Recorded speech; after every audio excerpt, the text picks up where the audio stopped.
قصر کا مطلب ہوتا ہے کہ وہ فرض نمازیں جو اللہ تعالیٰ نے 4 فرض کی، جن کی 4 رکعتیں ہیں، وہ فرض نمازیں جن کی 4 رکعتیں ہیں، تو سفر شرعی کے اندر وہ 4 رکعتیں 2 پڑھی جائیں، اس کو قصر کہتے ہیں۔ جن نمازوں کے فرض 4 ہیں وہ 4 کے بجائے 2 پڑھے جائیں گے تو یہ قصر ہے۔ اس کے لیے شرعی مسافت کا ہونا ضروری ہے، اور وہ سفر بھی جو ہے 14 دن تک کا ہو، اس سے زیادہ نہ ہو، یعنی 14 دن سے زیادہ رہنے کا اگر اس جگہ ارادہ ہے تو پھر وہ مقیم تصور کیا جائے گا، وہ نماز پوری پڑھے گا۔ لیکن اگر 14 دن تک کا ارادہ ہے کہ کسی مقام پر 14 دن تک ٹھہرنا ہے، رکنا ہے، تو وہ مسافر ہوگا، بشرطے کہ وہ مقام، وہ جگہ بھی اتنی دور ہو اس کی جگہ سے کہ جس کو ہم سفر شرعی کہہ سکیں، یعنی یہ تقریباً 98.734 جو ہے کلومیٹر بنتا ہے۔ یوں سمجھ لیں کہ تقریباً 99 کلومیٹر، اتنا فاصلہ اگر ہوگا تو وہ سفر شرعی کہلائے گا، اور اس سے اگر کم فاصلہ ہے تو وہاں پر نماز پوری ادا کی جائے گی۔ ہمارے احناف کے نزدیک، فقہائے احناف کے نزدیک جو ہے، جب سفر شرعی موجود ہو اور انسان جو ہے مسافر ہو، یعنی جو بتایا آپ کو کہ وہ 14 دن کے لیے یا اس سے کم ٹھہرنے کے لیے گیا ہے،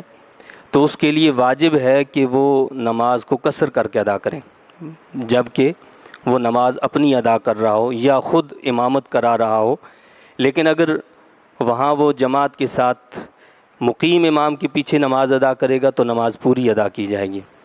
یعنی جہاں پر بھی انسان گیا ہے،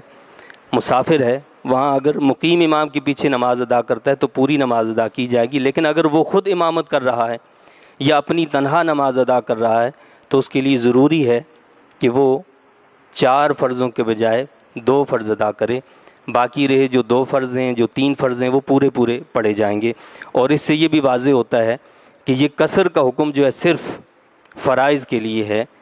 نوافل اور سنن جو ہیں وہ اپنے طریقے سے پورے پڑھے جائیں گے۔ ہاں اگر سفر میں کوئی ایسا خوف ہے کہ ان چیزوں کو پڑھنے سے اس کے لیے زیادہ دشواری بنتی ہے تو اس کے لیے معاف ہے اس صورت میں، لیکن جہاں وہ امن سے اور کوئی مشکل نہیں ہے، پریشانی نہیں ہے، تو وہاں اس کو نوافل اور سنن وغیرہ جو ہیں پورے ادا کرنے ہوں گے، اور فرض جو 4 ہیں وہ اس کو 2 ادا کرنے ہوں گے۔ اب اس کے لیے یہ بھی ضروری نہیں ہے کہ حالت خوف ہو، حالت امن کے اندر بھی وہ قصر کر سکتا ہے، اور قصر کا ہی حکم ہے۔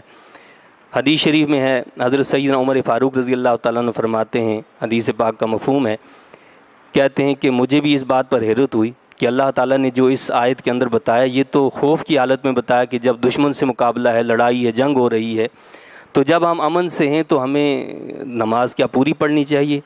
یا وہ قصر کرنی چاہیے؟ تو کہتے ہیں میں نے اللہ کے رسول صلی اللہ علیہ وسلم سے یہ سوال کیا تو اللہ کے حبیب علیہ الصلاۃ والسلام نے ارشاد فرمایا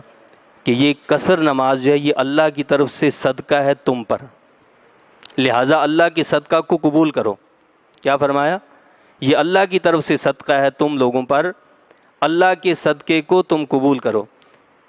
اسی لیے احناف اس حدیث شریف کو دلیل بناتے ہوئے یہ کہتے ہیں کہ چونکہ اللہ کے رسول صلی اللہ علیہ وسلم نے فرمایا کہ اسے قبول کرو، امر دیا، حکم دیا ہے، اور حکم جو ہے واجب کے لیے ہوتا ہے، تو لہٰذا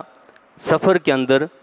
نماز کو قصر کرنا واجب ہے۔ اگر کوئی جانتے بوجھتے نماز کو پوری ادا کرے گا وہ گناہگار ہوگا۔ دین تو نام ہے اللہ کے رسول صلی اللہ علیہ وسلم کے حکم کا، جہاں آپ فرمائیں کہ ایسا کرو گے تو یہ ثواب ہے، یہ نیکی ہے، جہاں آپ منع کر دیں تو وہی نیکی جو ہے وہ گناہ بن جاتی ہے۔ اور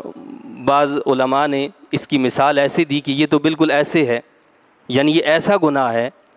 انہوں نے کہا کہ جس طرح فجر کی اللہ تعالیٰ نے فجر کے 2 فرض مقرر کیے ہیں تو کوئی بجائے 2 کے 4 فرض پڑھ لے،